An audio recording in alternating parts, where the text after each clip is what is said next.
everyone. I'm sorry, I think we were muted accidentally. This is Lindsay Nichols, GuideStar Senior Director of Marketing and Communications.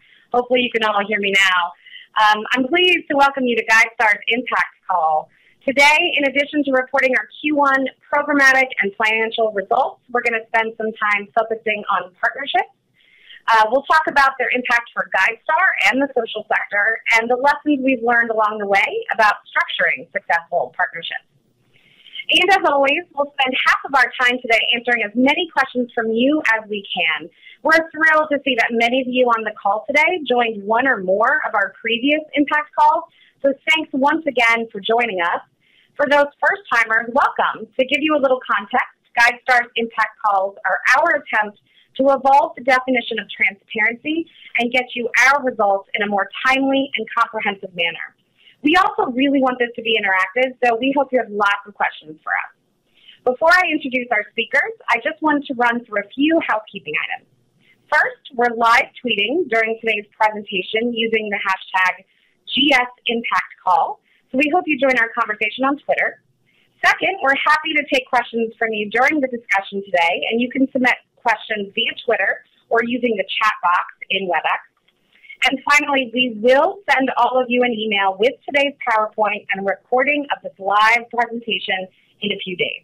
And you can find the recordings of all of our Impact calls at npo.gs/webinararchives.gs. So without further ado, I'm thrilled to introduce Jacob Harold, GuideStar's President and CEO, our CFO, James Lum, and our Vice President of Strategy, Ms. Kusairi. Jacob, it's all yours.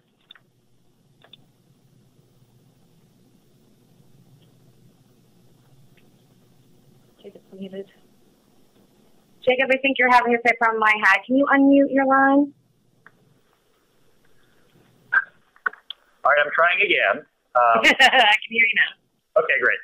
Hi, folks. This is Jacob Harold, GuideStar's President and CEO, and I'm calling you from the beautiful offices of the Case Foundation. Typically, when we do our impact calls, the staff all get together in the same room and try and be able to, pass notes and nudge each other with the elbow as we try and figure out the most effective way to communicate to you, our stakeholders. But today I'm over here because we're co-hosting an event with the 92nd Street Y about Giving Tuesday. And most of you on the call will know about Giving Tuesday, the follow-up to Black Friday and Cyber Monday to try and capture the American spirit of giving, which has been an extraordinary success. And we've spent much of the last few hours thinking about how to make sure the fourth Giving Tuesday later this year is as successful as possible. And to me, this is part of a broader shift that we're seeing in philanthropy as philanthropy figures out what it's going to look like in the 21st century and what the nonprofit sector is going to look like in the 21st century. And we at GuideStar are doing our very best to play a role to help support that transformation and make sure it's effective as possible for nonprofits, but most importantly in the end, for the people in the communities and the ecosystems that we all serve. And one thing that we've found is essential for us as we try to do that well is partnership. So if we can move on to the next slide. This visual right here shows a subset of some of the biggest partnerships that we're working on right now at GuideStar. This is not all of them. In fact, there are many other partnerships. But we just wanted to take a moment and talk a bit about these partnerships. It's something we've talked about on impact calls in the past. But it's absolutely essential to our strategies, and there are a number of reasons for this. But let me start by mentioning a couple of these and give you some concrete examples. So, for example, if you look at it in the bottom left-hand corner, we have the Governance Data Coalition, which is a partnership between GuideStar and BoardSource. Now, many of you know that BoardSource is an organization that they're truly the field's experts in nonprofit board governance. And as we at GuideStar thought about how we would collect data about how nonprofits govern themselves, how their boards of directors function, we could have made up some questions and maybe come up with some decent ones. But we realized that the best way to do that was to go to the experts. And so we went to BoardSource and in partnership with them developed a set of 5 questions. And our hope is in a case like this is that partnership can bring together 2 different skill sets or assets. In this case, BoardSource's deep expertise in nonprofit board governance and GuideStar's scale and reach. And that's a theme that plays out across these different partnerships. That it's really about bringing together different skills or capabilities in order to have greater impact.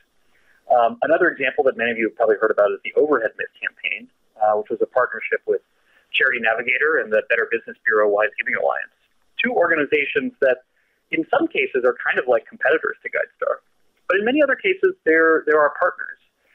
And even though our three organizations have slightly different views about how to analyze nonprofit performance, we realized there was something that we really agreed on, which was that overhead was not a good proxy for nonprofit performance. And that's just been a partnership which we think has spoken loudly to bring together three organizations that don't always agree to show very clearly to the field something that we do agree on. Another example is the broader Simplify initiative that's been run by the Technology Affinity Group, and we've been in close partner with them to think about how GuideStar's nonprofit profiles can show up in the software that foundations use, grants management software, and how our data can auto-populate grant proposals, at least a portion of them. That's been a very powerful partnership, bringing together our technological capabilities with the great network of foundations that the Technology Affinity Group has. Another partnership that you'll be hearing about more down the road is the Bridge Project, which is a four-way partnership among GuideStar, Foundation Center, Global Giving, and TechSoup Global to develop a unique identifier for nonprofits all around the world, kind of a social security number for nonprofits, to help make it easier for partner organizations to share information about nonprofits and to have a more fluid exchange of data, not just within a country, but across countries. And finally, what I'll talk about a bit is a diversity data collection partnership that we launched a few months ago with D5, which is the Diversity in Philanthropy Coalition, and an initiative called Green 2.0 that is devoted to driving diversity in the environmental community. So we can go on to the next slide, please. So we launched a new tool in partnership with these other organizations on GuideStar to collect data about the diversity of nonprofit boards, staffs, and volunteer corps. And we've already seen some extraordinary uptake. More than 1,000 nonprofits, well more than 1,000 nonprofits have submitted this data, including many of the largest environmental groups. We see this as a great case of taking a moral issue, the role that diversity plays in the environmental movement, and the utter necessity that environmental issues be, as we all know they are, issues that transcend race and sex and sexual orientation, disability status, the different axes that we measure through our new tool, and that these are fundamentally human issues. And it's been extraordinarily successful. When we go on to the next slide, an interesting thing about partnerships is that sometimes your partners will be able to act on their own, but in a way that's related to your campaign. So Green 2.0 took our data and then made this visualization of which nonprofits and foundations were proactively sharing data about diversity or engaged in certain practices to support diversity. Now, this can be tricky because sometimes doing this sort of thing doesn't always make all the nonprofits happy, as you can imagine. But it was also a case where one of the things with partnership is the importance of allowing your partners to act in a way that they think is appropriate. And that's exactly what happened here, and in the end it's proven to be quite effective. But this does get to what is our lesson learned in the last quarter, and it's a lesson we've talked about before on these impact calls, and it's one we're going to continue to learn, which is that partnerships are incredibly powerful for just the reasons I've shared, that they allow you to bring together different assets and approaches, skills, capabilities. But there's a tremendous cost in negotiating the differences across partners. And those costs are worth it. And we've seen it with every single one of these partnerships, that it's worth it. But it also takes a lot of attention. And it's a lesson that we're going to have to continue to learn how to integrate into our own internal operations. So we've been thinking a lot about how we manage partnerships. And should we, for example, concentrate that within one part of GuideStar? Or do we distribute that throughout the staff? And if so, how do we track all the different partnerships we're involved in and make sure we're holding up our end of the bargain? So it's been a challenge, but very much a challenge that's been worthwhile. And for that reason, we're going to continue to rely on partnerships as an essential part of our strategy. With that, I will hand it over to Ms.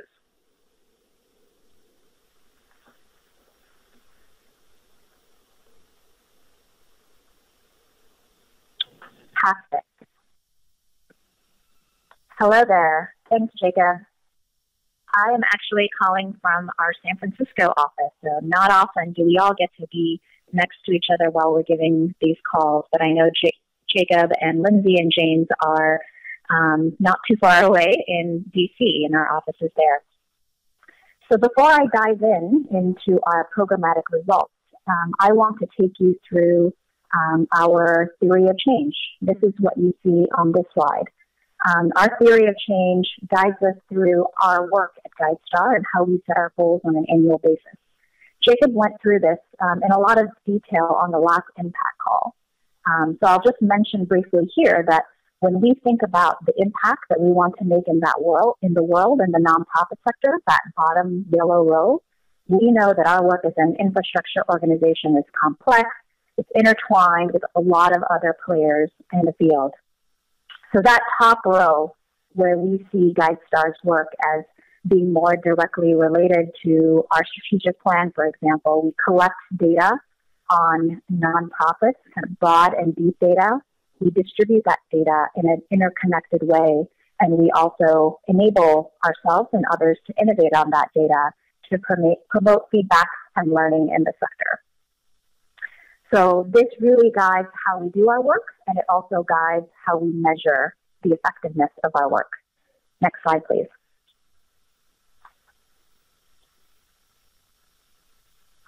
On data collection, we think about GuideStar Exchange. This is our most important data collection tool at GuideStar. This is where nonprofits self-report information beyond what's available on the 990 forms, and it really shapes how their GuideStar nonprofit profiles are seen by others. So we've seen, for those of you who were on the call last time, there's been a steady and upward trajectory of the growth of this program and the participants in it since we relaunched last June.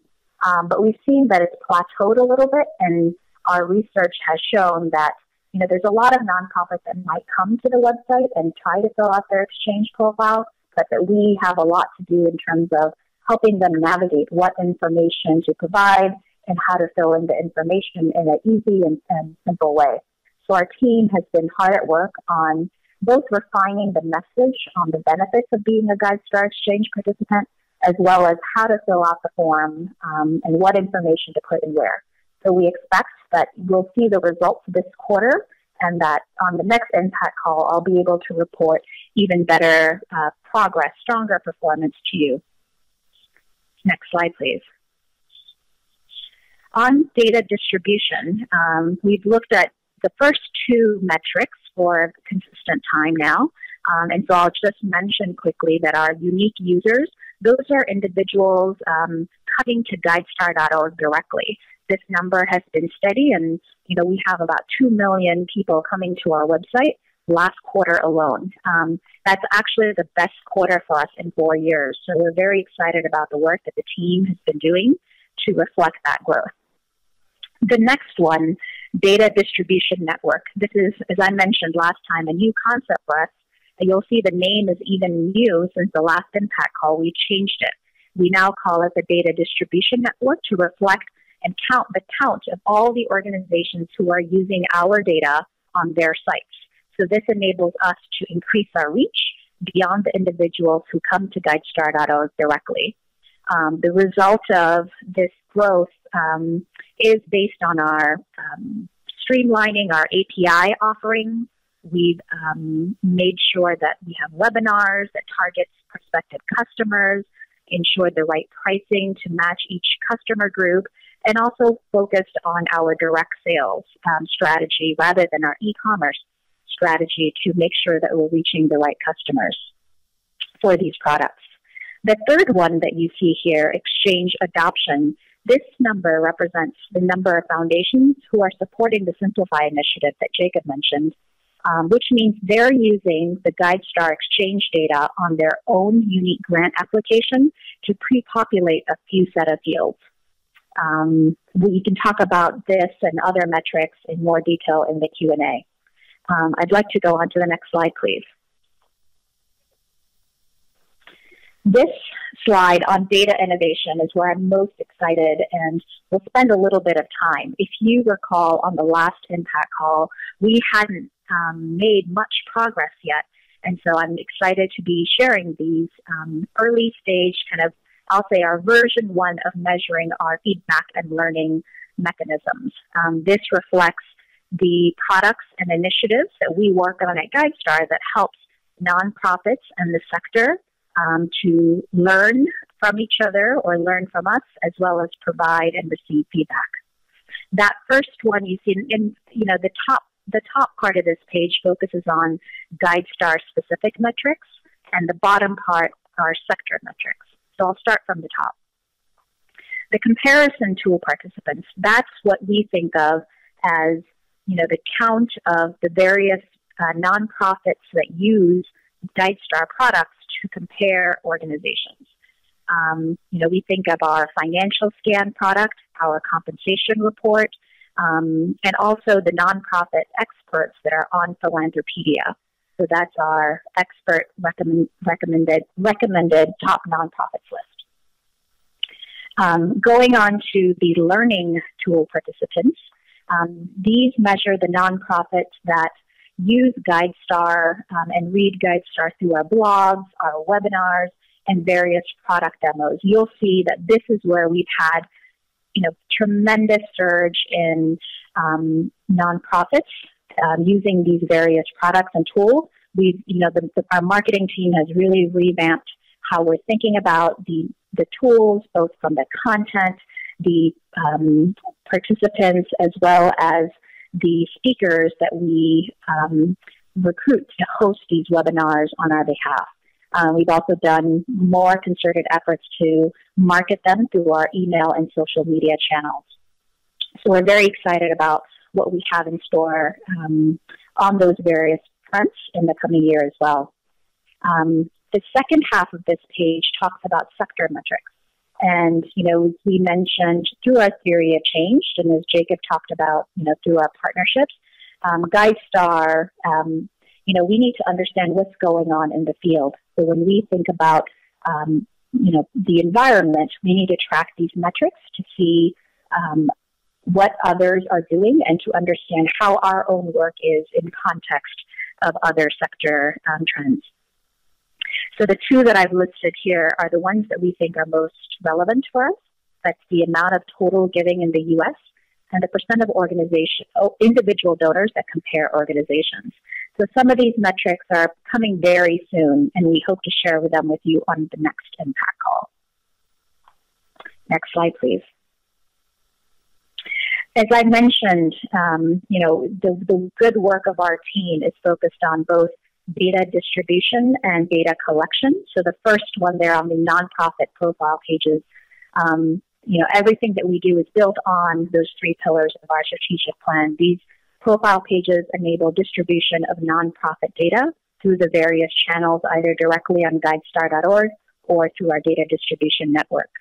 The next two on the GuideStar Exchange intake tool and GuideStar Platinum, these relate to the work that our team is doing to enable nonprofits to more easily enter in their information on GuideStar Exchange, as well as enable us to collect for the first time quantitative program data. So this will enable us to track not just qualitative information that nonprofits have been providing at the gold level through their charting impact questions, but really to look at a set of quantitative measures to assess organizational impact. The last one on this list, GuideStar Community, we believe will further that third pillar of innovation on data, which will enable feedback and learning by nonprofits and various user groups through a new GuideStar Community platform. If you go to the next slide, these are some early stage. We're in beta right now. Our user advisory panel is reviewing various sites and providing feedback, and we'll going to be going live with a new version soon. Stay tuned. Handing it over to you, James. Hello, everyone. This is James Lum. I'm here to report on our financial results. I'll let you know how the organization's financial health looks compared to all the different things that we're doing on the programmatic side of things. Note that the numbers that I'm going to be reporting are preliminary and unaudited, and historical results are not necessarily indicative of future results, and all forward-looking statements contain known and unknown risks that may result in future results that are materially different from historical results. So that's my quick disclaimer that I put out every quarter. But I will note that we just finished our audit, and we're filing our 990 this Friday. I think a lot of other people out there are doing the same thing. And we already reported on our year-end results 3 months ago. So I think that there's a lot of people who come to GuideStar and look for 990s from different organizations that they're interested in. And wouldn't it be nice if you had all of those numbers that you were looking for 3 months ago? So that's the question I'm asking you guys.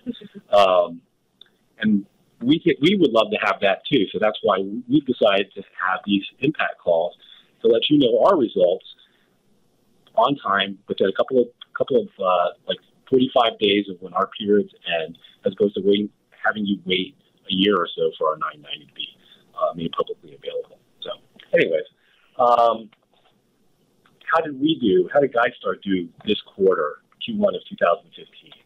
The first slide I have here is our top line performance. It's really just our unrestricted revenue and our operating expenses in a comparison over the last 4 years. And you'll see that over on the left-hand side that in orange, 2015 Q1 was awesome for us. We had $4.7 million in revenue, unrestricted revenue, and it's significantly higher than the kind of money that we were able to pull in any of the last 3 years. And of note is that we pulled in almost $2.1 million in grants this quarter, which explains a lot of that big increase. You can see how that compares to prior years where we had 150,000, 600,000, only 3,000. And a large part of that is not the amount of grants we're getting over the course of the year. It's just, timing, which can happen for everybody. But it also shows the kind of interest that we've had from the nonprofit sector in funding the work that we're doing right now. Right now, that $2.1 million in grants that we received this quarter is a good chunk of the $4 million that we've had committed to date from foundations in support of our transformational capital campaign for our strategic plan. And so far, we've collected about $3 million in cash, including this $2 million to fund that. So that goes in to fund all the mission-related, all the programmatic results, all the partnerships that you saw and heard about earlier during this call. Meanwhile, operating expenses were fairly level compared to the last couple of years, not quite the difference as we saw in revenue, which is good.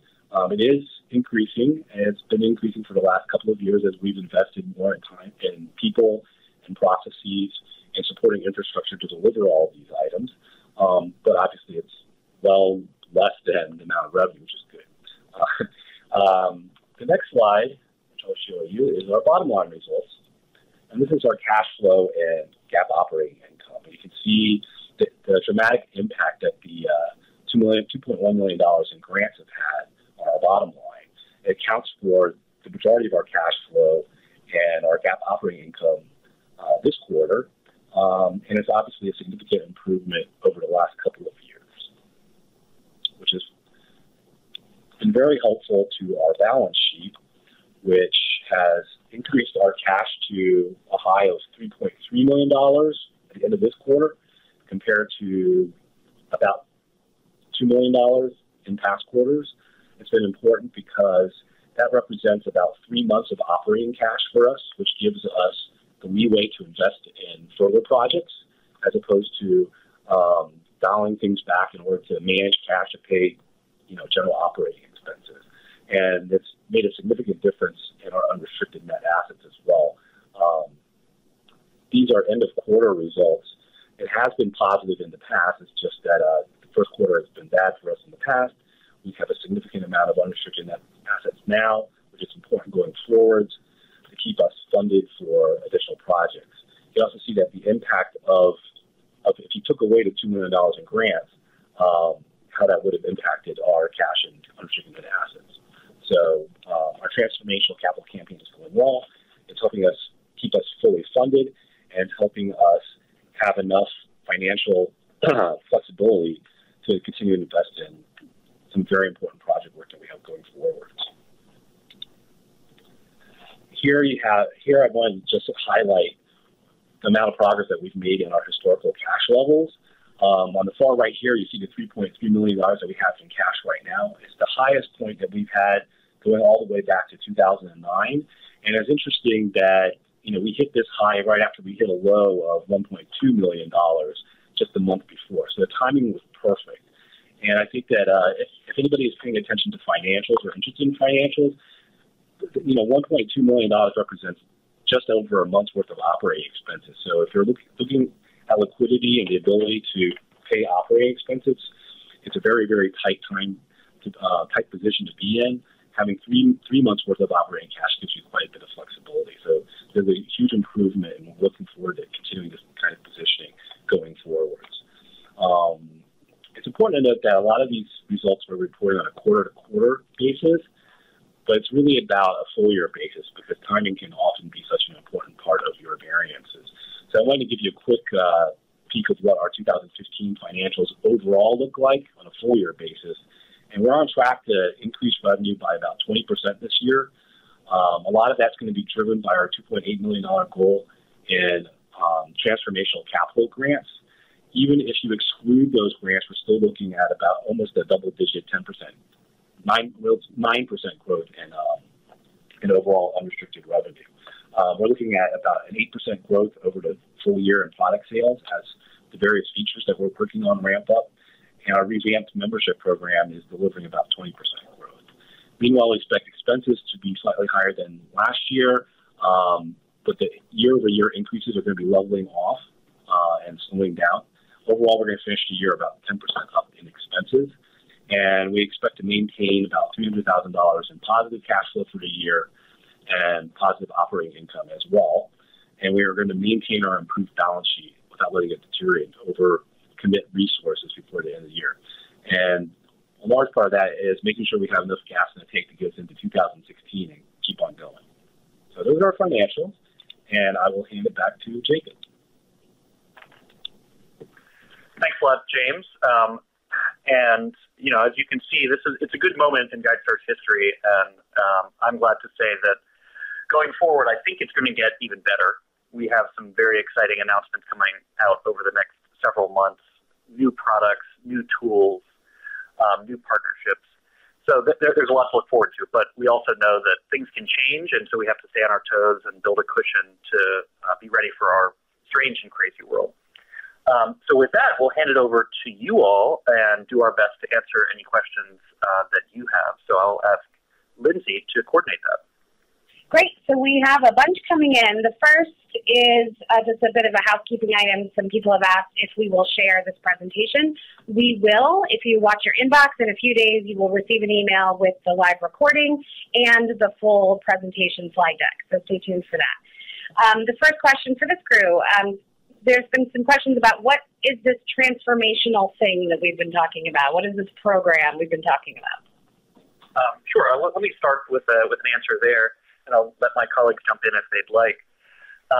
So GuideStar is 20 years old now.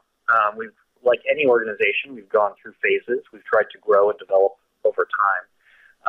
But this transformational capital campaign is an attempt to raise the money we need to go through our most recent transformation, to step up our game to provide what we think the field needs, the right kind of data visualization that's multidimensional, that enables the kind of smart decision-making that people are used to in so many other aspects of their life, but that has not always been present in the nonprofit sector.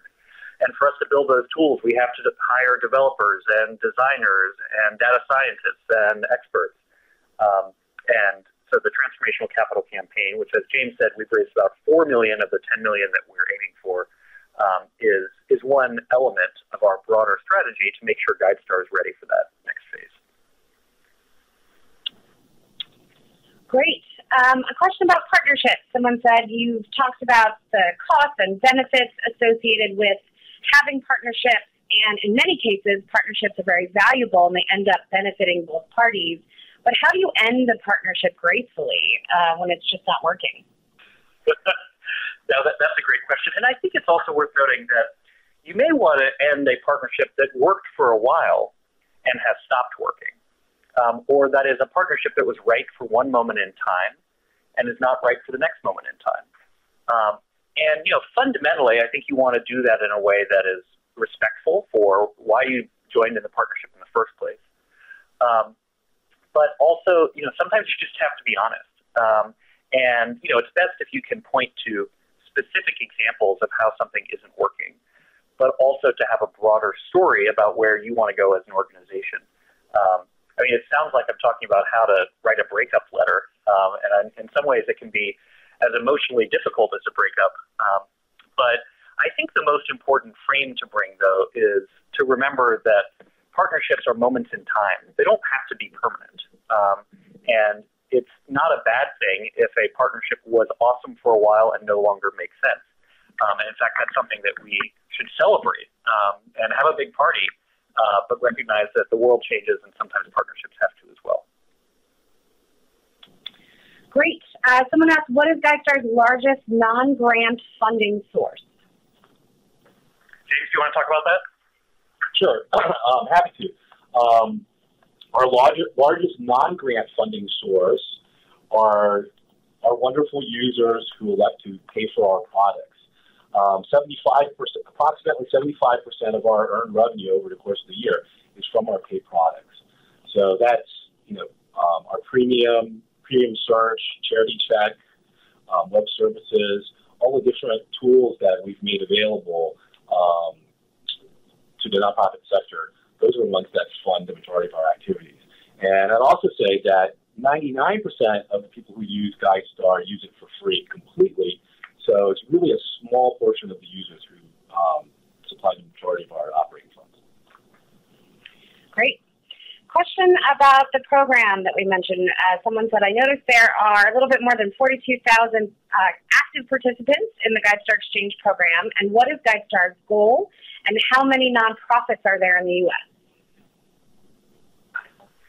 Sure. I'll start with a brief answer here. So the idea with this program, we've called it the GuideStar Exchange, is to allow nonprofits to have more control over their online profile and to be able to update information that otherwise might be a year and a half or 2 years old because we would be relying on the IRS Form 990.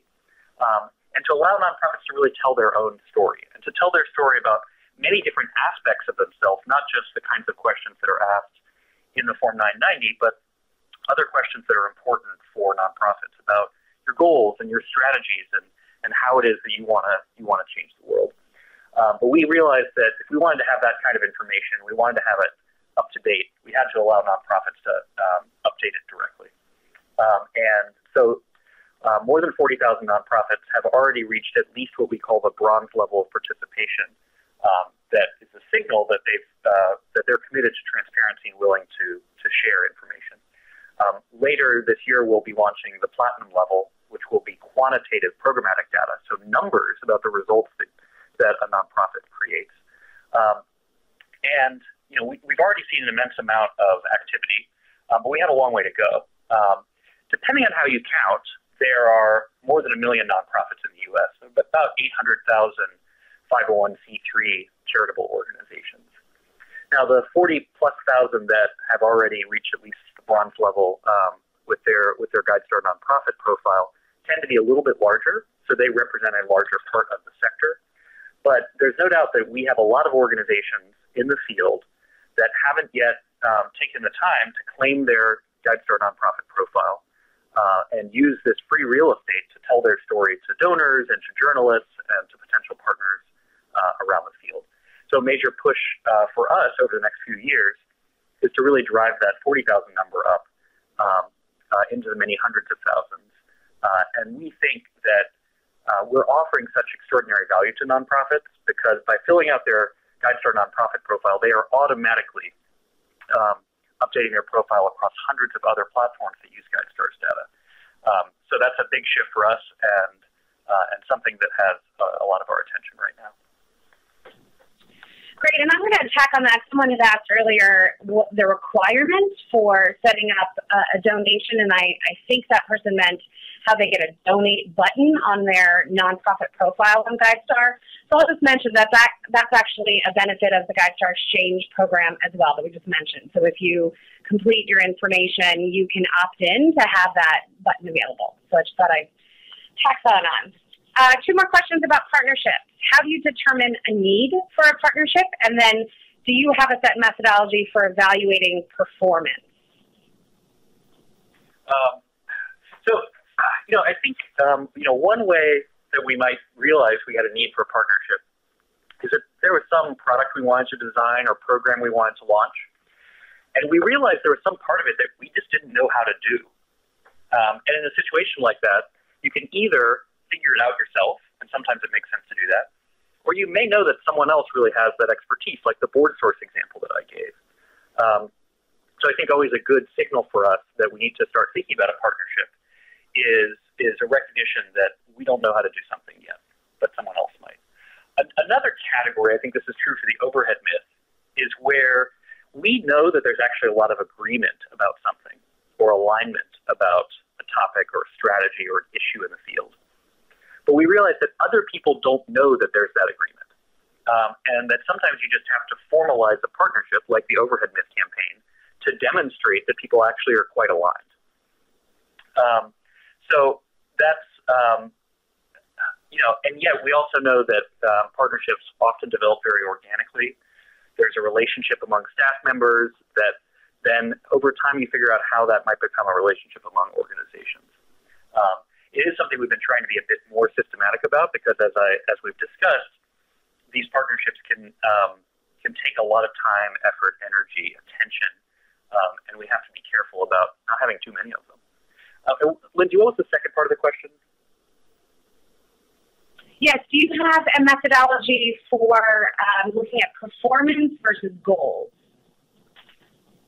So do you think in the context of partnerships or in the context of nonprofit effectiveness? For partnerships. So how do you evaluate a partnership's performance versus the goals of the partnership, I believe?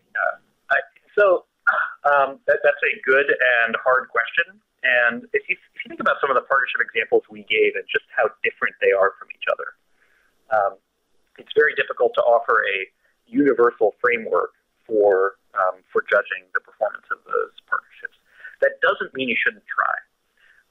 And I think, as is true with any nonprofit project, you want to start out with a clear goal. You want to offer metrics that ahead of time you think will be appropriate. You want to learn along the way, and you want to get feedback.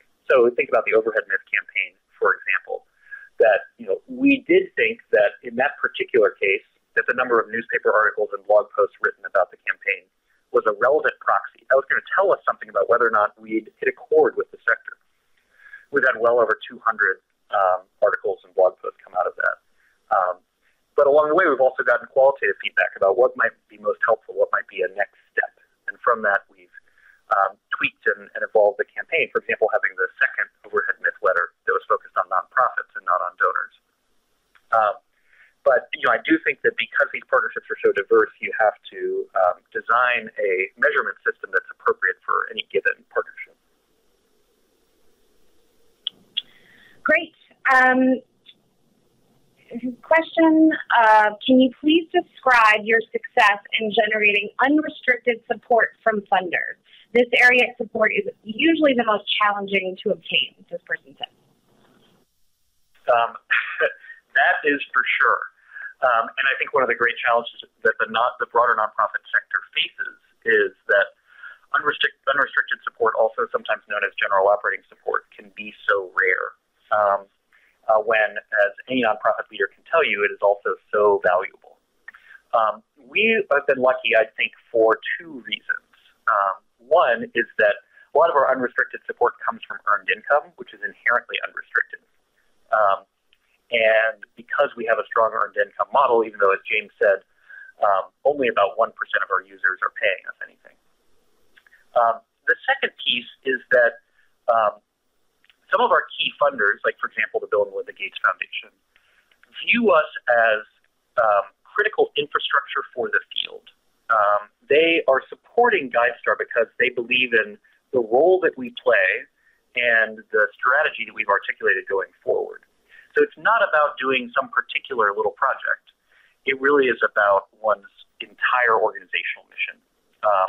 And I think it's easier to make that argument when you're an infrastructure organization like GuideStar that's trying to serve an entire field. That said, I think a lot of other nonprofits make that same argument, and they deserve to have it heard by donors. And that, a homeless shelter is a kind of infrastructure for a community. They may not articulate it that way, but it may make a lot more sense for a donor to trust the leadership of a homeless shelter, to allocate resources according to what makes sense for homeless people in their community, as opposed to what makes sense according to the whims of a donor. Now, that said, that's not to say that project support or restricted support grants aren't sometimes appropriate, but I do think in the field we have a real imbalance. And it's something that we're going to need to try and correct over time, but it won't be easy. Great. Someone asked, you mentioned that this was your kind of first pass at program results metrics, and she's just wondering how we plan to tweak or expand those metrics. Great. I'll hand this one over to Ms. Great. Just turning myself off mute. Like I said, we learn from ourselves. So we have hypotheses on what metrics might enable us to demonstrate our impact. So where I spend a lot of time on our data innovation metrics, those comparison tool participant numbers and learning tool participant numbers. We've had some brainstorms among key staff members, and we're trying to assess, if we are trying to focus on enabling organizations or the sector to learn and gain feedback from each other, what tools do we have? Clearly these are kind of our first attempts to enable that learning and feedback. And there's other more difficult ones. We mentioned on prior calls, beneficiary feedback. So that one, we still have some work to do, talking to experts in the field, learning from others on how we might be able to collect that information for ourselves and to share that more broadly in the future. Great. We are wrapping up. I think questions are slowing down, so we're going to take two more. One is back to programs. It asks us how we think about disruption and innovation and change as it relates to our various partnership projects.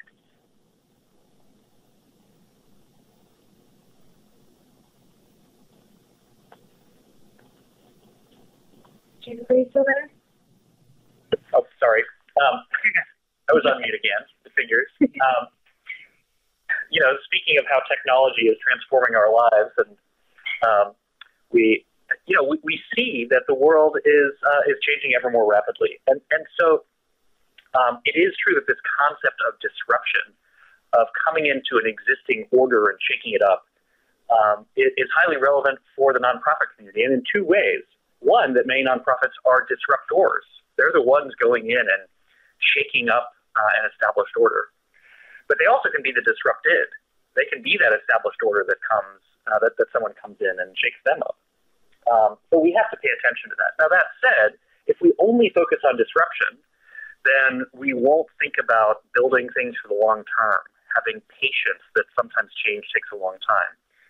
Recognizing that the ways that things have been done in the past are often the right ways. And so our constant challenge is to figure out when do we disrupt and when do we stick with what works. And I think we can, as long as we are focused on our goals, have mechanisms for learning, mechanisms for feedback from our broader community, then we'll be able to navigate that tension. Great. Final question and last thought. Someone said, regarding attempts to have 990s available earlier. Do you, or how do you see current state and capacity within the IRS budget cuts impacting this, if anything? Yeah, so we get documents from the IRS, which we then digitize. So we are reliant on them in terms of when we get them. And in some ways, the field is reliant on us to put them in a format that is searchable and benchmarkable and more usable by digitizing it. So there's sort of this synergy between the two organizations. Over time, it would be better for the field if the IRS just released all the data in a digitized form to start out with. It would save us a lot of money, and that data could be available much earlier. But as the questioner notes, the IRS has faced terrible budget cuts. They have quite limited capacity. And right now, they do not seem to have the capacity or the resources to do that digitization internally. Now, I believe that eventually will happen, and that will be good for the field. And there are some bills pending in Congress that would push the IRS in that direction. There are also lawsuits that are live that push the IRS in that direction. So there's a lot of pressure on the IRS right now to release the Forms 990 in digitized format. It will happen. I think it will take a few years, and it's something that we at GuideStar want to support while also understanding all the pressure the IRS is under, and while also developing our own tools like the GuideStar nonprofit profile that allow us to completely bypass the Form 990, which it's easy to forget is a regulatory document, essentially a tax form, and was not meant to tell the full and rich story of nonprofits. And we'd rather use the power of the internet to do that while building on the foundational layer of data that the Form 990 provides. Excellent. Sorry, were you going to say something else? No, I was just going to say, I will offer the closing thought that, being here at the Case Foundation, having spent much of today talking about Giving Tuesday, is just a reminder of how the field is evolving, and I hope that we're evolving with it and maybe even helping to drive some of that evolution. But it is an exciting time in the field and at GuideStar. Hear, hear. And with that, I think we are wrapping up. And we just want to thank all of you for participating and asking such thoughtful questions. Thank you for bearing with us as we all had challenges with our mute buttons today. We're trying to be respectful of each other and you. Please watch out for the email coming soon with today's presentation and recording. We hope to see you on our next call on August 10th, our next Impact call on August 10th at 2. You can find the link there. And have a great rest of your week.